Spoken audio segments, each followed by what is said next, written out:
Welcome. Thank you for joining us today. You're all very welcome here. Just a point of hygiene. We're not expecting any alarms. So if there are alarms, they're going to be genuine, and in which case the evacuation route is just at the door at the back. There's a set of doors. They go downstairs. Then you end up in Barrow Road. The assembly point is round in St. Street, just around the corner of this.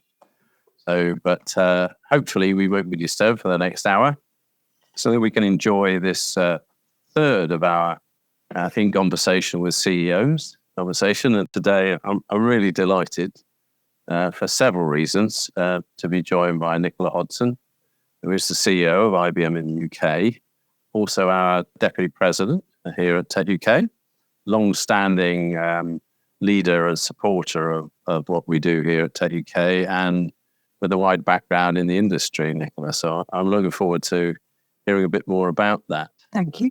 Go forward.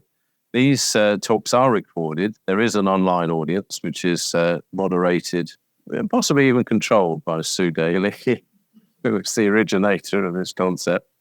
But we will have some questions at the end. We will keep very strictly to time because Nicola does have another business appointment that she's got to really get skates on to get to. So we will finish on time, and Nicola won't be able to stay for prolonged conversation after that.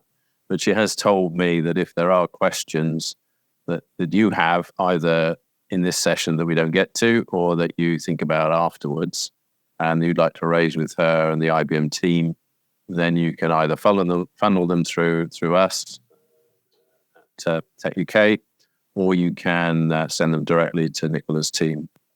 So, long preamble, but I think we're ready to start. So, Nicola, maybe start with just you and your background, because you have been in the tech industry for a while. You've done a large number of jobs. How did you get into tech in the first place, and why? I don't know where to go with this one. I'll start. So I was, when I was a little girl, my dad used to sort of show me pictures of Concorde, and I was really excited about engineering. And I didn't think any more of it, and then went to school, did my A-levels, pretty good at science, and wasn't sure what to study. My school wanted me to be a doctor. I didn't really like blood. So I sensibly decided I'd be a dentist instead, because of course there's no blood there. And went to watch my dad's friend for a week as a dentist, and thought, this is like so not for me.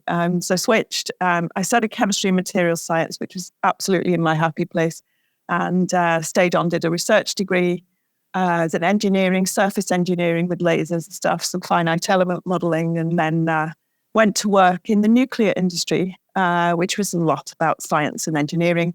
I was there for about 9 years, various different roles, most of them commercial, how to invest the R&D budget and competitive intelligence and things. Ran a big transformation program, and went from there. Didn't know what to do next, as often happens in a career. I was looking at options.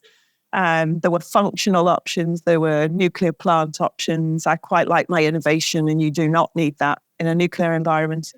And so I went to work for Ernst & Young. It was a couple of years with them, transformation, mainly business transformation, and then went with a group to join CSC, where I got involved in outsourcing systems integration in the energy and utilities sector, and there for about 5 years, learned all my commercial savvy there, and then went to Siemens on their management board of the UK business. They did outsourcing, BPO, systems integration, again, consulting, and was there for 5 as well. And then I went to Microsoft. I was there for nearly 15 years, did a few roles, was head of their public sector business. I was chief operating officer for the UK business when it was commercial and consumer. So, if you saw London painted green with Xbox, that was probably me playing a part in that. And bunch of Windows launches, lots of good fun. And then I went into a global job, and in large part did the transformation to the field and sales and marketing organisation, which, as you know, went through quite a substantial upheaval. And then I went to IBM about 5 months ago. So, okay. So, well, then yeah. the next set of questions you'll be an expert in, but I guess from that, first of all, you do seem to be the dentist who meant it when you said this hurts me more than it hurts you. Exactly. I don't want to do it. But equally, the lesson from that, I guess, is follow your interests, and they'll take you to different places. But that's good. I think you've got to follow your heart, and impart what you're good at, and impart your heart. And I think it does take you different places. And I don't think anyone sets out. Well, maybe a few do with a vocation in life, but not many set out on here's where I want to be in 20 years. I think life unfolds and decisions are quite organic, and serendipity plays its part. So I normally have a plan, but I don't have a plan beyond the next few years. I don't think that plays out terribly. So this is what I'm going to do, and this is how I'm going to make it a success. But then we'll see. Is that a good summary? And then we'll see, or we might go in this direction, and life might take a different turn. But generally have a rough direction in mind, but not necessarily I must do X, must do Y, must do Z. And picking up experiences all adds to that. Yeah, I think for me, I don't know if a lot of who you are, who you become is about transferable experiences and what you learn. And so I'm often thinking about, what are the building blocks I'm picking up here, and which am I missing if I want to do this next role? And how am I going to get that? And, sometimes you can get that on the job. Sometimes you can get that I do a couple of boards, for example. You can get that externally. I've worked here for some time. It all adds to who you are and gives you. I'm a bit of a polymath, so I quite like to learn different sectors, different things, put them together.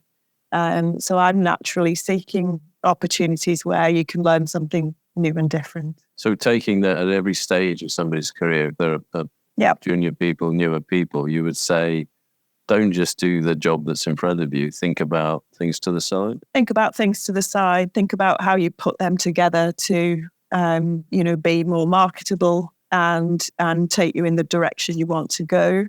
And then go with your energy. You're either switched on or you're switched off, or you're somewhere in between. And I think I personally like to go with where my energy is taking me. And if you do that, then I think you perform better and you're more motivated. And that's, even when you think that's not visible, it is. And it's interesting also because, you didn't follow the classic route into tech, into digital tech. Came in through an engineering interest, different types of industries, and brought that experience in with you, which is encouraging. A lot of people think that the answer to a tech career is learn coding, do this, do that, and then go. And actually, that's not what happened. No, and I think it's quite interesting. We probably talk about diversity and things, but there are so many careers in tech, aren't there? Marketing, PR, tech itself, technical sales. There are so many, the breadth, delivery roles, program management. And so I actually think it's a bit restrictive to think it's got to be coding and it's got to be computer science, because actually, we've got some tremendous early professionals in our business who haven't necessarily come that route either. And that all of that, it's your skills you can learn, can't you, on the job? So I think a lot is about attitude and overall capability and being a team player and all of those softer skills, and then learning the skills what's your job requires. What's your view on leadership? You've been a leader for a long time, but do you actually learn leadership through the development? Or do you only learn it once you become a leader? I think it's both. I think it's both. I mean, everyone's different in the learning modalities, aren't they? I learned from, I've worked for some fantastic leaders in my career, a couple of them in the nuclear industry, a couple of them subsequently, and you learn from the way they do things. If you're in a good rapport with them, you can actually ask them, I noticed you did this, or how did you get that person to agree to that when they started off in a polar opposite direction, or I'm not getting agreement to something, can you help me? And, all of those little learning moments, I think you then learn on the job. You make mistakes. Of course, you make mistakes. Yeah. You learn from those. And then I quite like to be challenged. And so I'd like a team around me who thinks differently from me. Yeah. And I think that just helps your thinking and stops you sort of getting into a groupthink groove.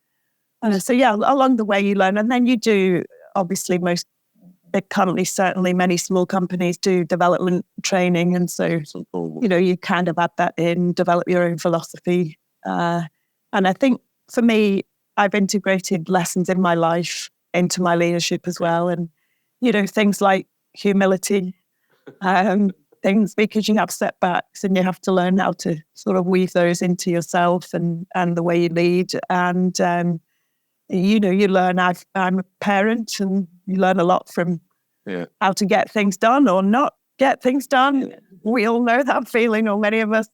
And they're all sort of learning moments. And I'd like to think I'm the product of all of me. Yeah. So it's the whole person bringing to the job. Absolutely. We're going to come back to some of the things you said, particularly on the inclusion front and diversity. But obviously, one of the other things we try and do in this conversation is learn a little bit more about the company you lead, which is IBM in the UK. And it's a classic, isn't it? Because a famous name in the industry, more than 100 years old.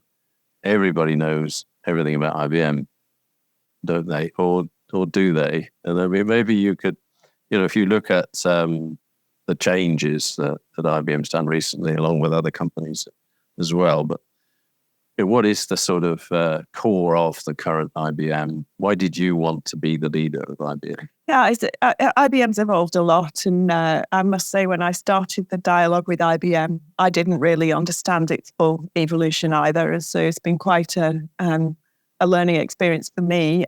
Because my experience was in the days when IBM was very big in outsourcing and I competed with them. And then later in systems integration programs when I'd worked at Microsoft. But IBM's all about transformational technology. So think of three things. Think of hybrid cloud, AI, and quantum computing.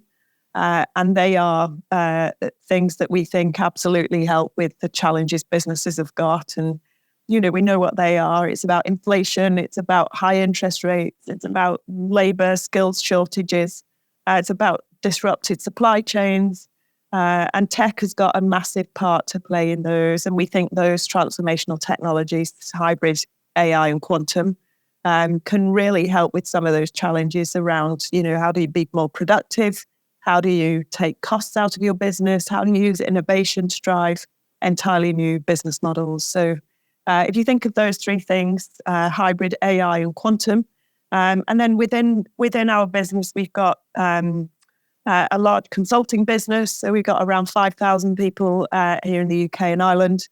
Not many people know that, but it's a big consulting organization, very deep industry expertise, with a technology organization, with infrastructure and a large software portfolio now. And then we acquired Red Hat some years ago, and that's obviously part of the business too. So if you take each of those, so hybrid cloud was the first one you mentioned. Now, been around a long time, isn't it? Cloud. I mean, what are the current challenges, and where would you position the journey, and how would you advise people? There may be people here and online thinking, well, I know what cloud is. It's it's something that you buy commercially, and it's that.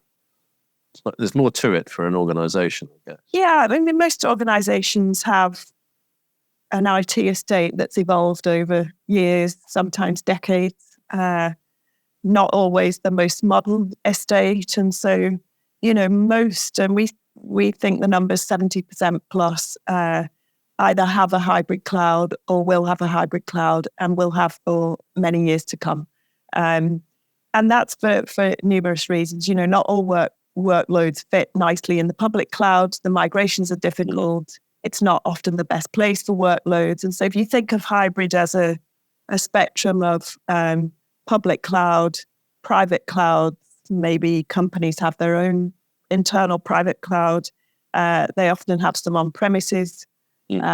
kit and technology and applications that they've built themselves. They might have a mainframe, and being able to run seamlessly across all of those modalities is really, really important. And so, we have a philosophy that if you put a Red Hat OpenShift layer or a layer across the top, and you can containerize the apps, you can then point them at any of those clouds. Right. And you can then run in a sort of scalable, flexible way. In that way, I think you get the best options for your IT because, like I say, workloads play differently in different spaces. And, I think it's more a question of how do you operate within a hybrid environment rather than whether you will or you will not, because, the vast, vast majority of companies will have a hybrid environment going forward. Yeah, so it's not a super version of Netflix. There's actually more to it than that. And I guess things like edge computing, the topology gets more and more complicated all the time. The topology gets more complicated, and then running the estate gets more and more complicated. And so you need automation tools, you need observability tools, you need to be able to take decisions quickly. So you need some principles against which you take those decisions. And if you're the CIO, you've got business unit leaders sort of champing at the bit to make changes. You've got to be able to make those decisions quickly and in a logic that the business leaders can understand as well. And increasingly, as you think about AI, you need your data from all of those places accessible. You need to be able to run AI across all of that, and you need to be able to get consistent results. So let's maybe go to AI now. I mean, those that have been around the industry a long time, IBM was a bit of a pioneer in this space. Chess games, I think, was the speciality in the early days. It's come on a bit since then, hasn't it? So, there's been an awful lot of focus on a particular type of AI recently, which is the large language model, the ChatGPT. I saw The Economist suggesting, and I may come back to this in a bit, 𝗔𝗯cie is the UK is going to answer to the AI thing. But you touched on it already. It's not it's not as simple as just getting something to do search and to prepare text and all those kind of things, is it? There's more to it in an enterprise context. I mean, where are you seeing the application of AI in the business? Yeah, it's quite interesting. I mean, a lot, the large language models and all of the generative AI, it's getting lots and lots of interest and traction in the industry. And that's kind of carrying through into business space. When you look at businesses, we did a survey last year and only 35% of businesses were using AI. I think McKinsey recently did one and it's gone up to about 50%. And so there's still a massive opportunity space in business. But whereas it might be okay to get a slightly inaccurate result if you're doing a web search, it's not okay if you're being given advice on a financial product or some healthcare treatment. And so it's different for businesses. They've got to have, super reliable and consistent results from AI. And that means they need to use trusted data. They need to use foundation models that are finely tuned. And they need to be able to also have that in their language, in their business language. So, if you think about your own business, we all pick up the jargon, the words we use in our business. You've got to be able to build that into the foundation models. So IBM's all about AI for business, has been for many years. And we launched something called 𝗏𝗏x a few weeks ago. Mm-hmm. And that's our data and AI platform that will allow enterprises to accelerate the use of advanced AI. And it's an end-to-end stack, but it allows you to train, tune, and deploy AI models across your own trusted data at speed and across, as I mentioned, across any cloud. So lots going on in the business space, lots and lots of examples out there. We post a lot on LinkedIn, and you've probably seen. I'll talk about the most current one because many of you will be gearing up for Wimbledon in a couple of weeks, and there is lots of AI at play in Wimbledon. So download the app and you can see all your favorite players. You can track them. You can track their chances of success. And the AI is supporting the commentary as well. So pretty exciting uses in business, not just in the consumer space. I saw at the weekend that there was a published list of where corporate America is using AI. And it was interesting. Obviously, technology companies and high intense technology, and then finance quite near the top. I was a bit surprised to see healthcare a bit lower down. Is that because of that point about trust, or is it just that healthcare institutions sometimes don't have the expertise? Or I think it's probably a combination of those things. Because you do a lot in that space. Yeah, we do. You've seen some really interesting examples in healthcare. So if you think about the staffing challenges, there are AI models that can help you roster staff, and so in the back office, help with healthcare scenarios. There are quite a few now helping where you've got volumes of data, so in large scanning situations. But there are also some interesting ones with fairly basic AI chatbots, where we did one in Wales where, if you're an oncology patient and you're being given difficult news and you might be with your family, you can't take that news in immediately. And so we've created a model where it's trained in the bot is trained in the language of oncology, and therefore patients and their families can go in afterwards and check things. And it means the high-end nurses are deployed helping the next patients rather than doing Q&A that can be made more accessible and more available and from a trusted source. So lots and lots of applications.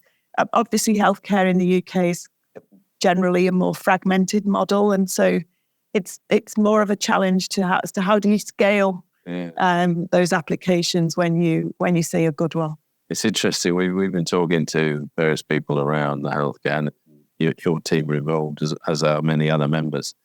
And that is the biggest challenge of all. In a national service, it's very fragmented. But I'm interested in that as well, because many years ago, I did try to change AI from artificial intelligence to augmented intelligence. Completely failed, of course, because artificial is much more exciting and scary, isn't it?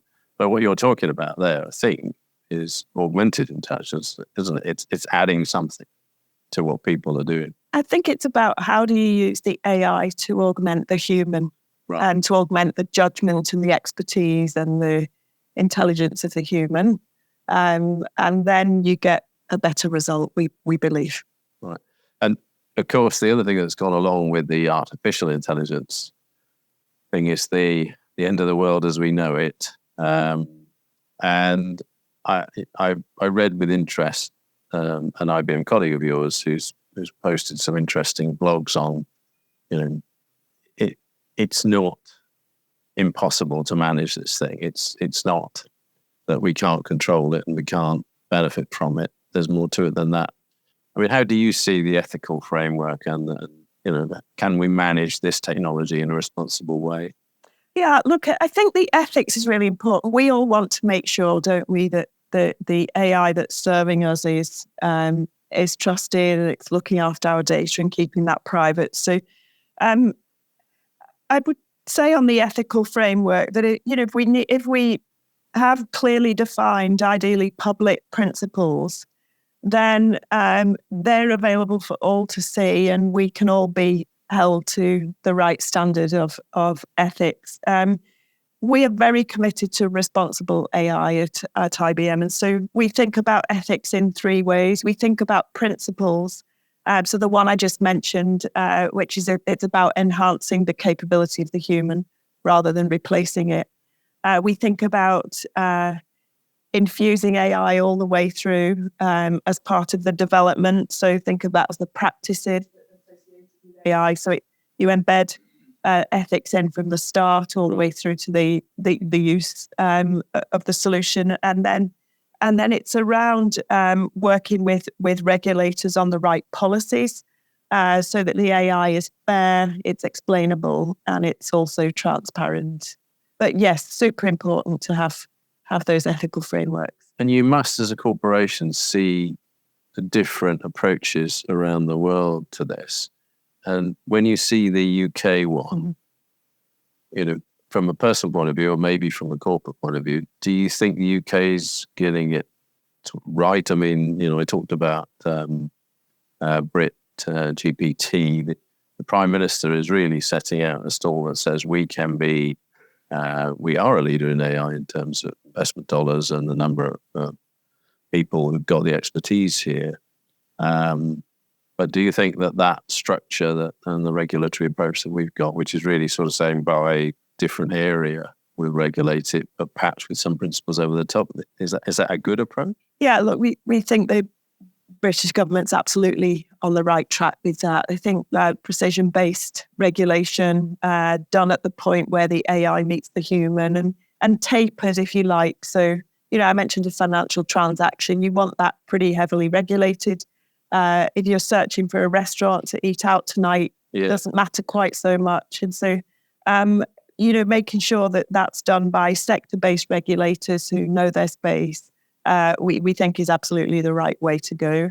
And it's great to see the AI Safety Summit being here in the autumn and us taking a lead on AI regulation. So yeah, super pleased with the way it's heading. Okay. And what are the other things you talked about? Well, the other three was quantum. Mm-hmm. Can I move to quantum now? Is it here? I mean, we were talking about it for a while, haven't we? And who's going to attempt the... So everybody knows what quantum is, don't they? I don't need to tell you my understanding of it, do I? No, good. Well, it is complicated, isn't it? And it's difficult. So where is IBM? So very exciting. What have you got? Very exciting if you come from a science and engineering background, and there's lots and lots going on. But quantum's exciting because it's got the potential to tackle some very big problems that conventional computers can't handle. And so, if you think about things like vaccine development and other drug development, those scenarios can be done very, very quickly because you've got exponential compute power at your fingertips. IBM's been big in quantum for decades. Yeah.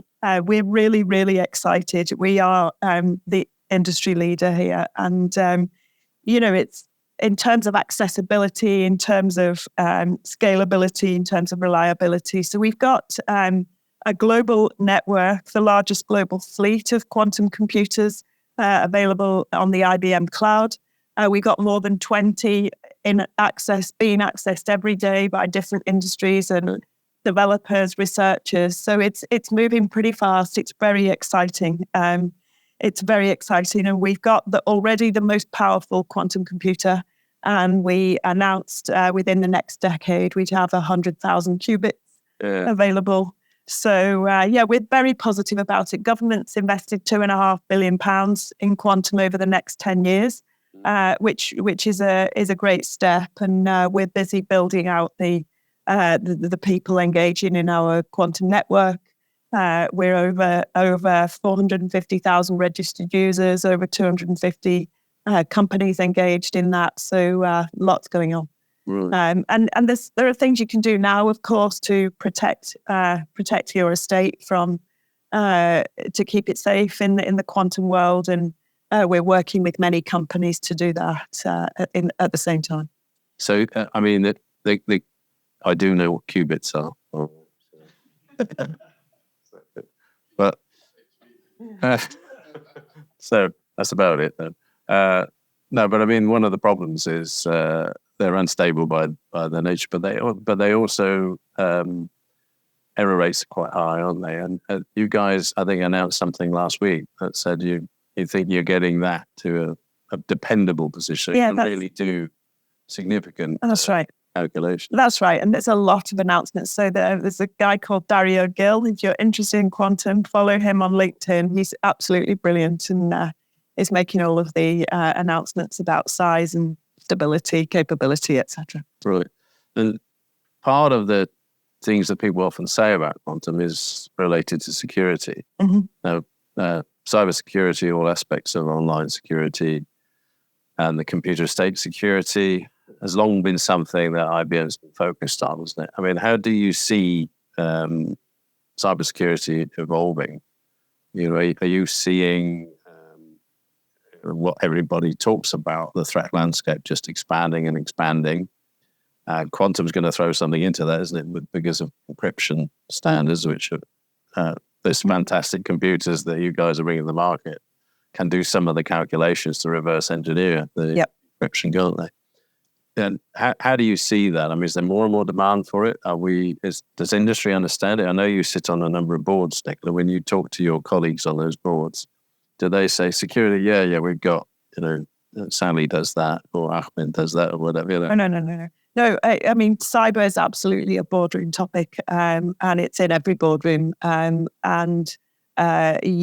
boards are not skilled in cyber, and so it's really important that the experts in the organisation can help the board to understand what the plans are to protect the business, how they benchmark against other businesses, and then to make sure that the actions get driven through, and also what the board does, what the organisation does in the event that there's a cyber incident.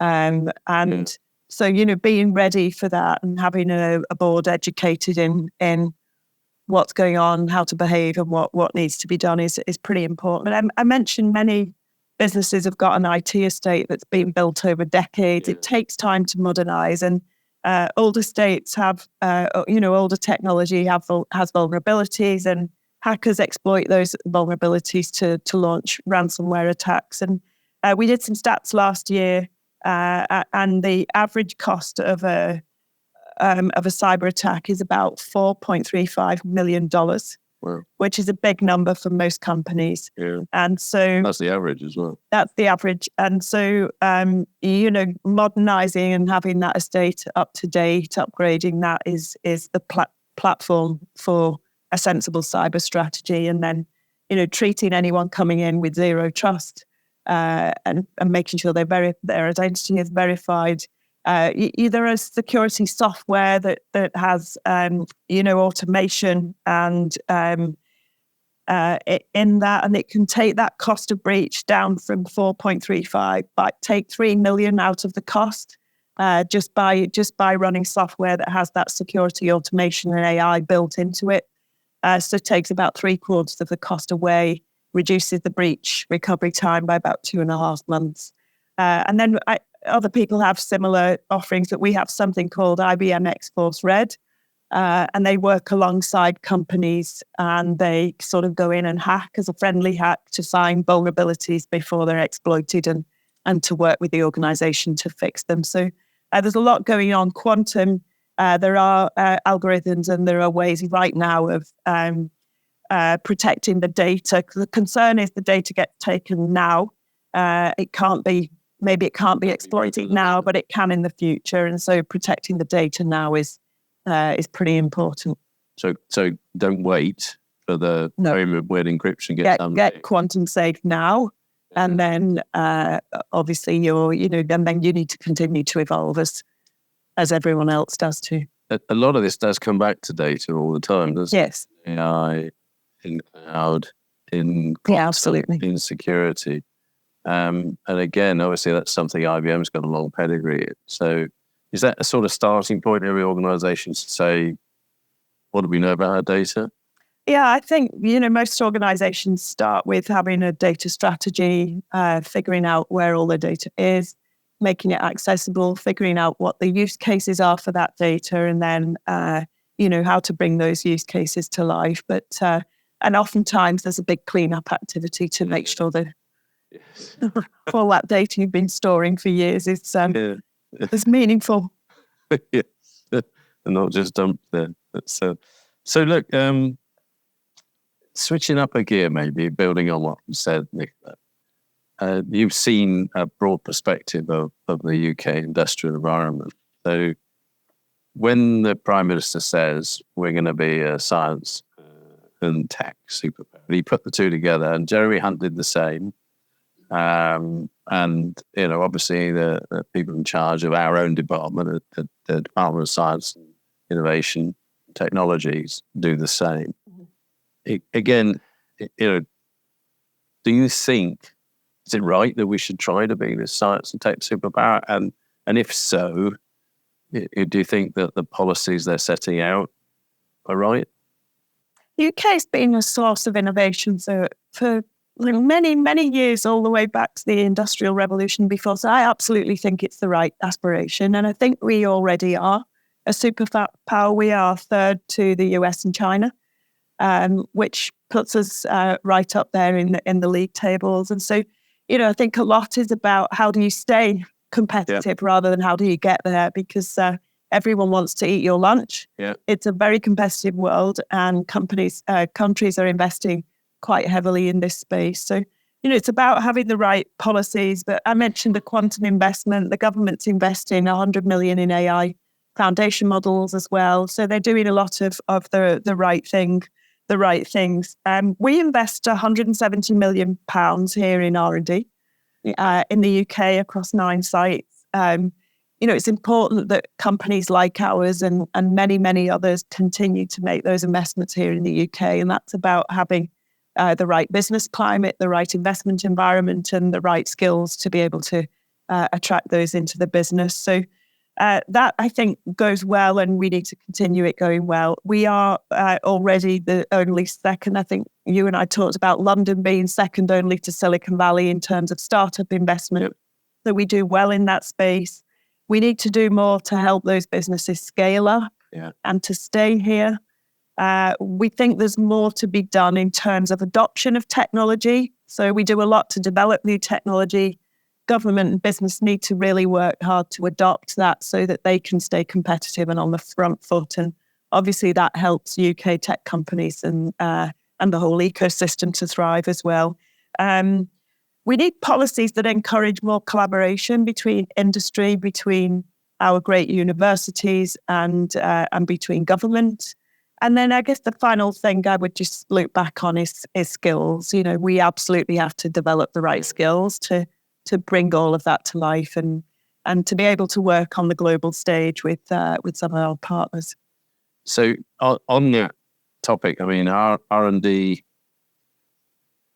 we wrote our tech plan, and obviously IBM, among other members, contributed to that. But also, as deputy president, you obviously were involved with that as well.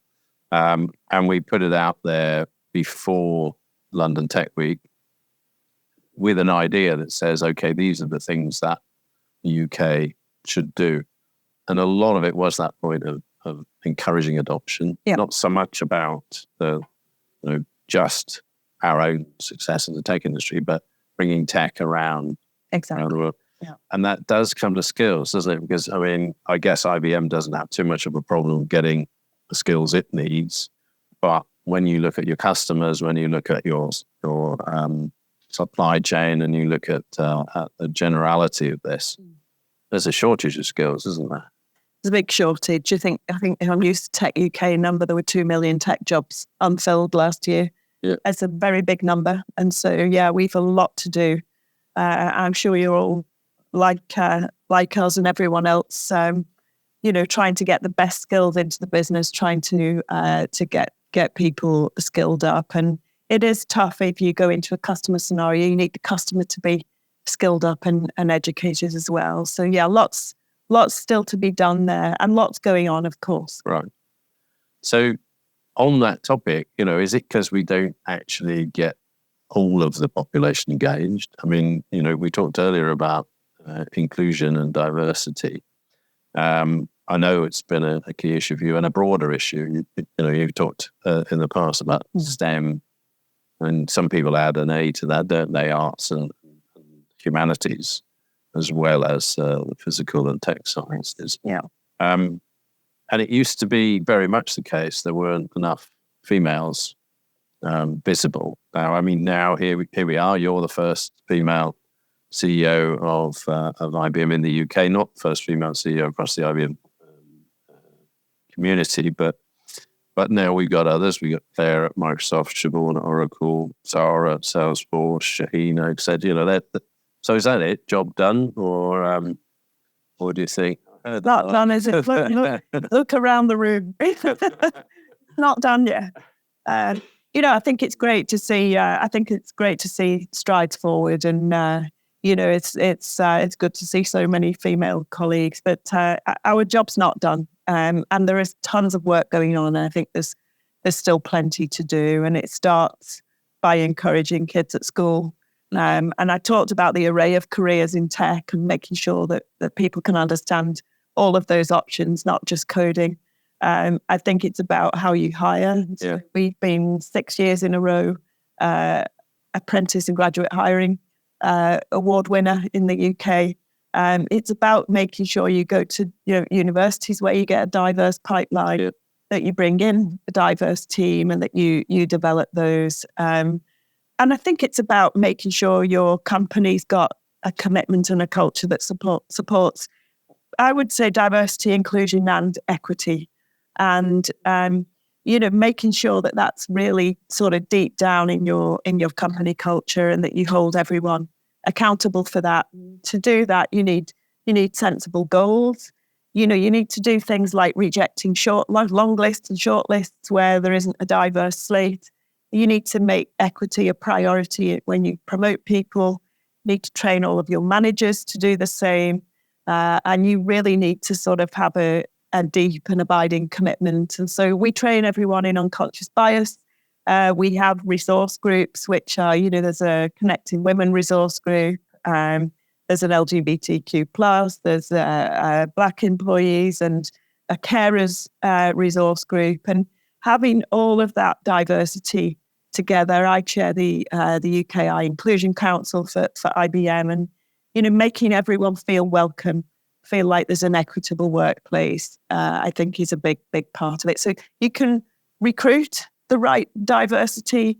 You've got to then retain, as you look at the middle of an organisation, make sure you can make it attractive for people to continue to stay. And we all lose a lot of women when they have a family. And so some of that's about flexibility, job design, and making it practical for people to forge a career.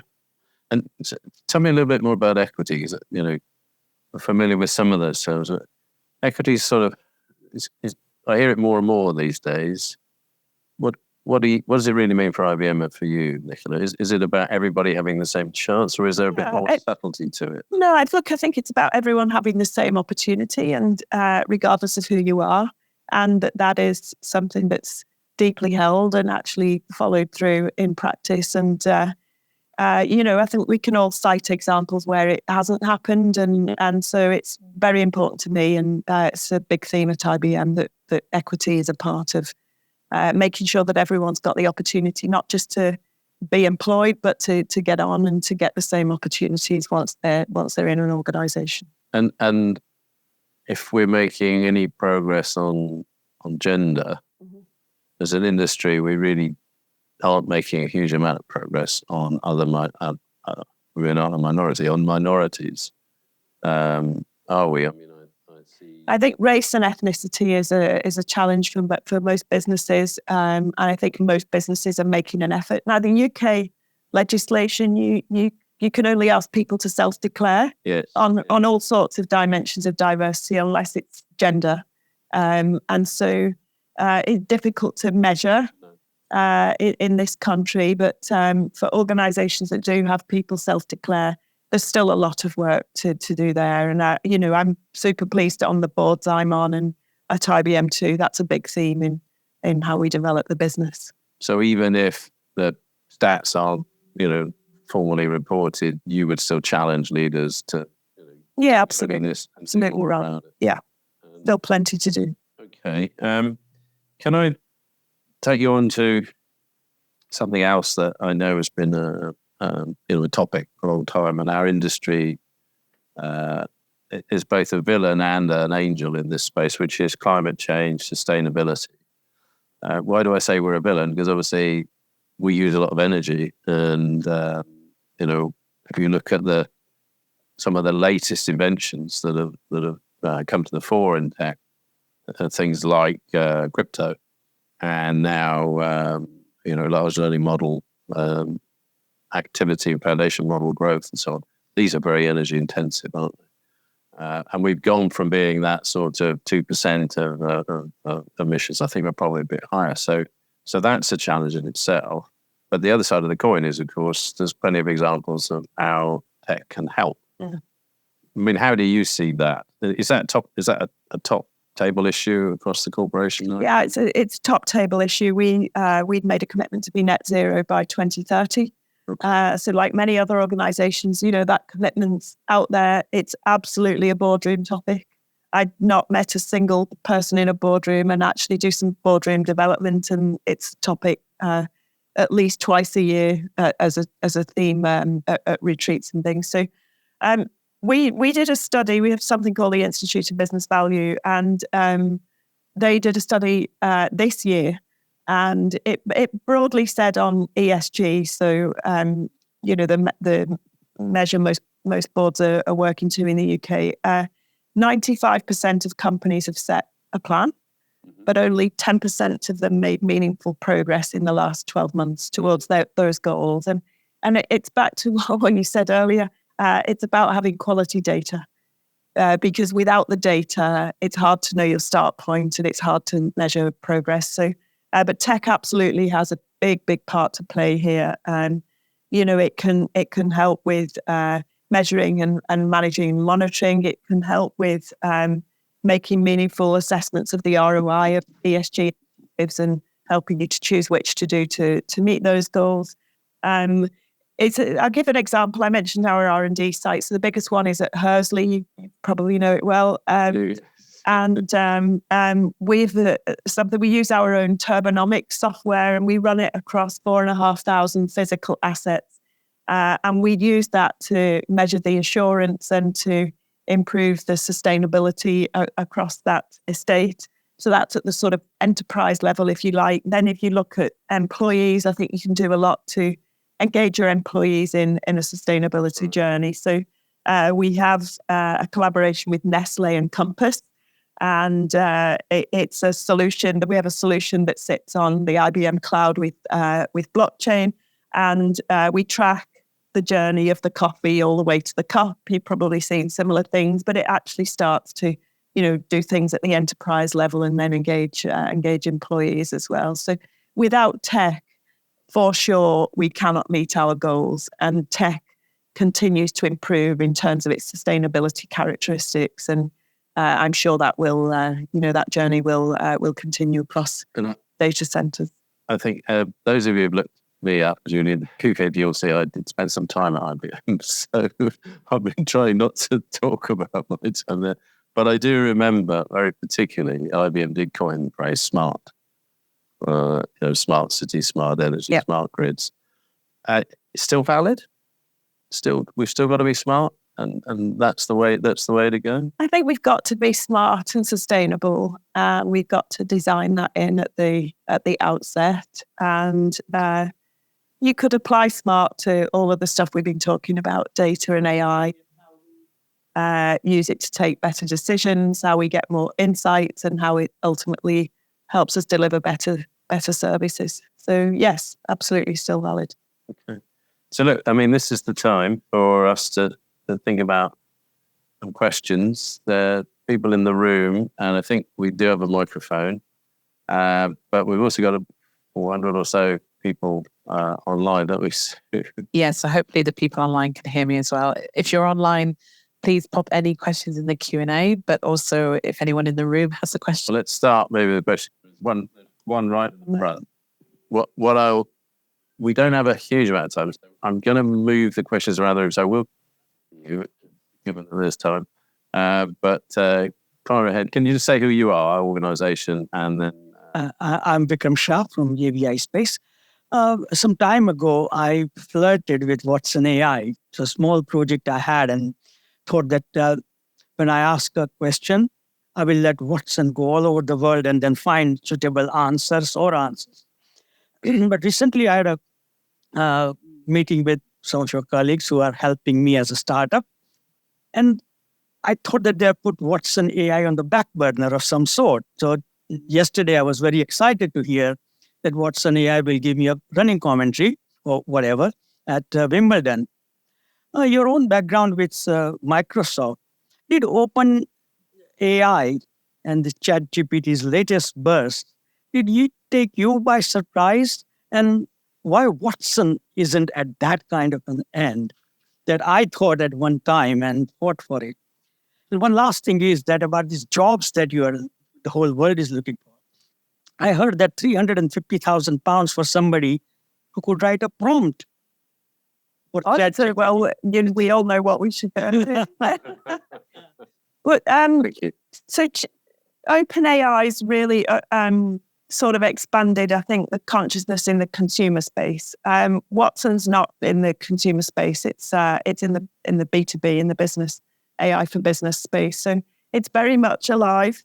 It's very, a lot of organisations are working on Watson AI for governance and for data. So if you're not getting the right conversations, come and talk to me and I'll make sure you do. But lots of AI in use in businesses. We do a lot with NASA, for example, on the geospatial satellite monitoring, so for climate change. So it's very much there and has been, and maybe not so prominent because it's not a sort of consumer. It's less easy to grasp, isn't it, as a business application. It's not doing any Nick Cave songs in a voice. Not that I know of. Okay. Next question in the room, and then Sue, let me know. Lady here. Hi, thank you very much. Angela Spafaro from IBM, as it happens. But you both mentioned a very interesting topic around adoption and the difficulty of embedding change in organizations. And a few years ago, there was the famous 𝗏 review on AI in healthcare for the UK for the NHS. And one of the things that 𝗏 said at the time was that the way forward was not just having the fantastic professionals coming laterally, for example, but also creating the internal talent within the NHS, and in particular hybrid profiles, by changing medical, clinical, and other related education. I don't know that this has progressed much since. Is there something the tech sector could do to help change education so that people coming into these kind of professions, healthcare as an example, actually fulfill with this hybrid profile some of the roles we need for the change? Look, it's a great question, Angela. I think we can do, as a sector, more with universities so that the education programs are including more on these topics.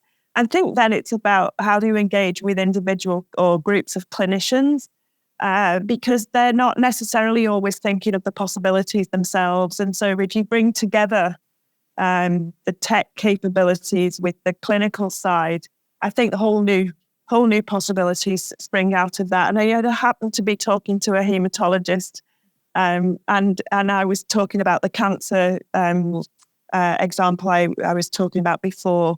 And he was like, oh, wow, I could use that. Here's a scenario and here's another scenario. And so I think it's about how do you sort of find ways to spark those ideas and how do you do it with a bit more scale than one guy and me. But yeah, absolutely, there's plenty more we can do there. It's about finding mechanisms that are going to work to do that well.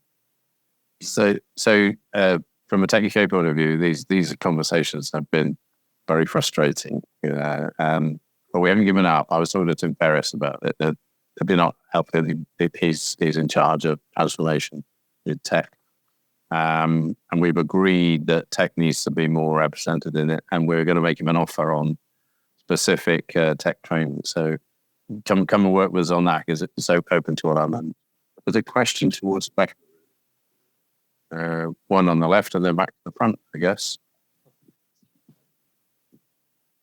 Afternoon. My name is Dr. 𝗔𝗯cie𝘂𝘁, and I'm from IBM.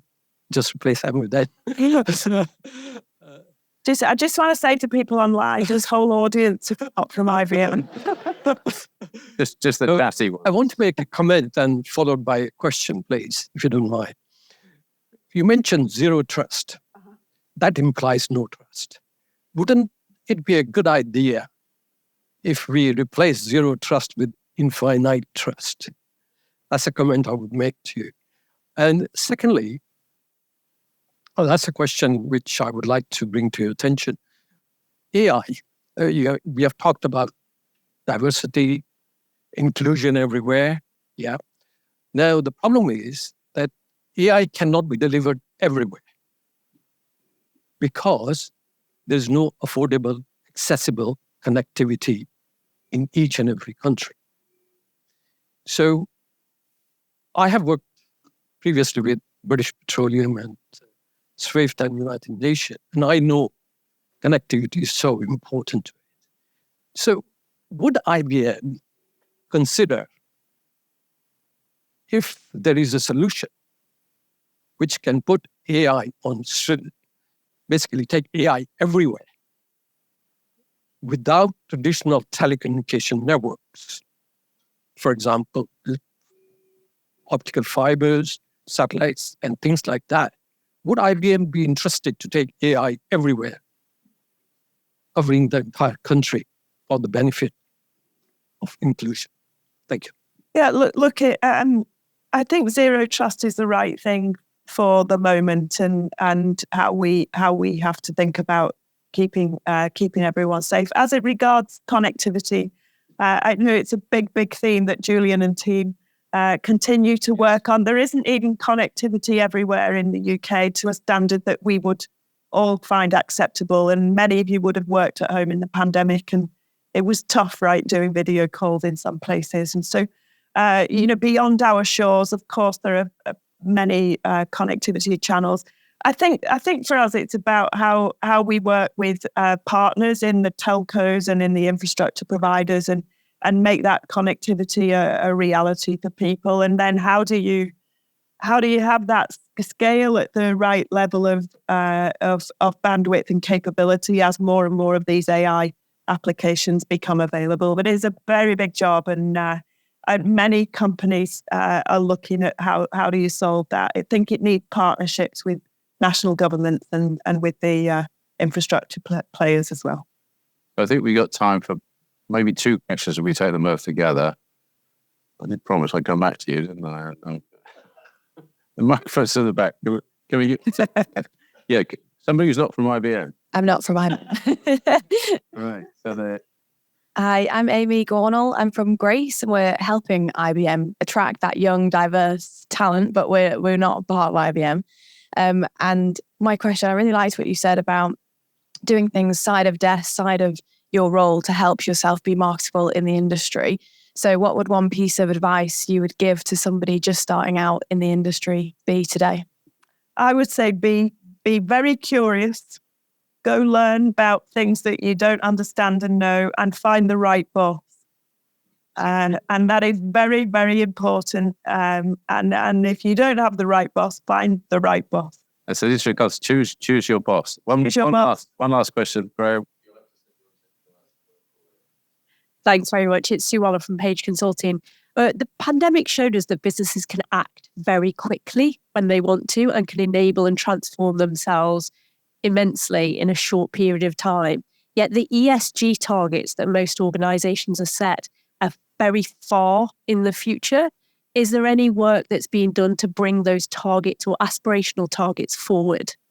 Yeah, look, I think sometimes it's about understanding your baseline, and it's sort of easier when you look at scope 1 and scope 2 emissions. When you get to scope 3, you need to work with all of your partners in your supply chain, for example, so that you can actually measure that. So I think it's easier when you look at scope 1 and 2 in terms of get the baseline, find some things you can measure.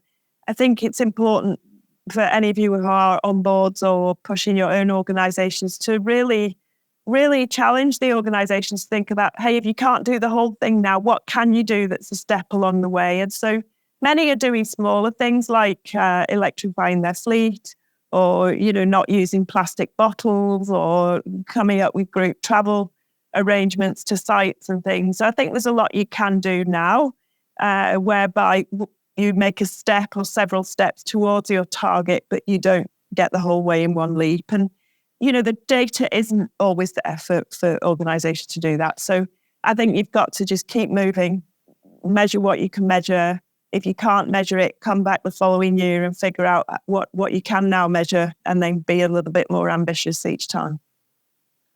So look, Nicola, we could carry on, but I know you've got to go, so I will close it down. Was it a one-word question? He hasn't got time. Okay. Sorry, I've got to catch a flag. So I apologize. Send it to us. Ping me on link. this recording will be available.